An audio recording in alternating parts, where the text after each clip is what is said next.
Thomas sells cookies in his bakery. Each cookie costs $2.50.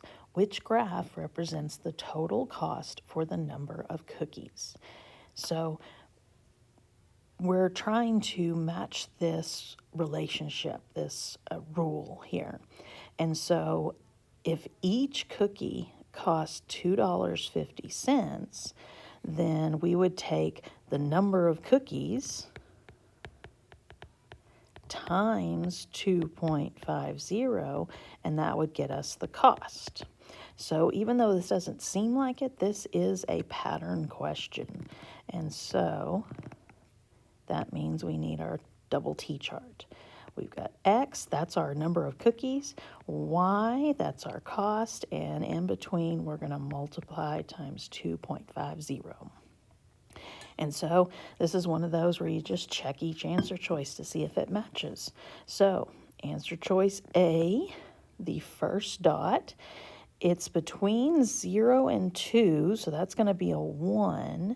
And then jumps up between 2 and 3, that's 2.5. So 1 is our X, 2.5 or 2.50 is our Y, and that does match our rule.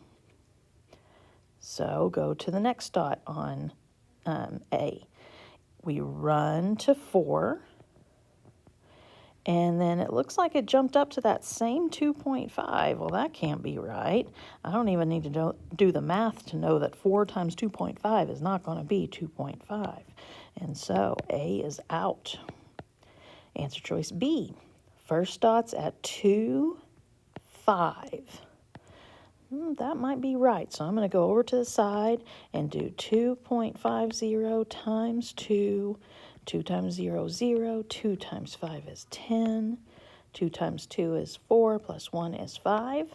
2 digits behind my decimal gets me 5.00. In other words, 5 is correct.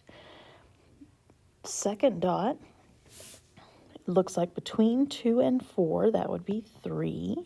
And between 7 and 8, that would be 7.5 or 7.50. So let's see, does 2.50 times 3 equal 7.5? 3 times 0 is 0, 3 times 5 is 15, 3 times 2 is 6, plus 1 is 7.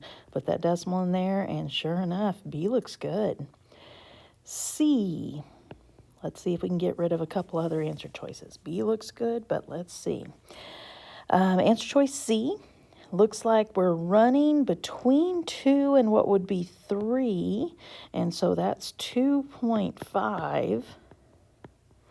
And jumps up to 1. Oh, that looks like they've got it backwards. So C is out. D, we run between 0 and 2, that would be 1, and jump up between 2 and 3, that's 2.5. That is correct. 1 times anything is itself, so 1 times 2.5 is going to be 2.5. Let's look at that second dot. It's at 2 and 7.5. Well, we already checked what 2 times 2.5 is, and that was 5, not 7.5. So D is out. Looks like B is our answer.